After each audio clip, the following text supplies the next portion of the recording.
आगे बढ़ेंगे और खबर शामिल कर लेंगे लाहौर से। हमारे ब्यूरो चीफ लाहौर अजीम चौधरी की रिपोर्ट के मुताबिक जहां पर लाहौर प्रेस क्लब में एक अहम कॉन्फ्रेंस का इनेकाद किया गया।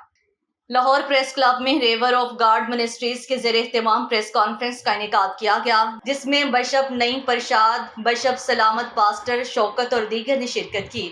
रेवर ऑफ गार्ड मिनिस्ट्रीज के chairman reverend doctor Javed Rauf ने मीडिया को बताया कि मजहबी अक़लियतों के लिए दोहरी वोटिंग के हकूक़ की वकालत कर रहे हैं।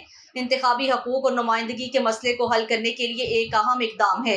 1973 के इस्लामी जमहूरिया पाकिस्तान के आइन के आर्टिकल 199 के तहत एक रिट पिटीशन दायर की गई है, जिसमें गैर मुस्लिमों के लिए आर्टिकल 51(4) और 106(b) के तहत दोहरी वोटिंग के हकूक़ की दरख्वास्त की गई है।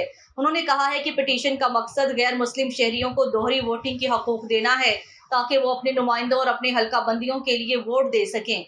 बुनियादी मकसद ये है कि गैर मुस्लिम शहरी अपने मखसूस अक़लियती नुमाइंदों के लिए और अपने अवामी हलकों के लिए वोट देने का हक़ इस्तेमाल कर सकें। एडवोकेट आसिया इस्माइल बाजवा ने कहा है कि ये दरख्वास्त आइन के आर्टिकल 51(4) और 106(b) पर मबनी है, जो कौमी और सूबाई असम्बलियों में गैर मुस्लिमों की नुमाइंदगी से मुतल्लिक है। ये इक़दाम मजहबी अक़लियतों की जमहूरी शिरकत और सियासी नुमाइंदगी को बढ़ाने का मकसद रखता है, ताकि उनकी आवाज़ें अक़लियती मखसूस और अवामी इंतखाबी मामलात में सुनी और समझी जा सकें।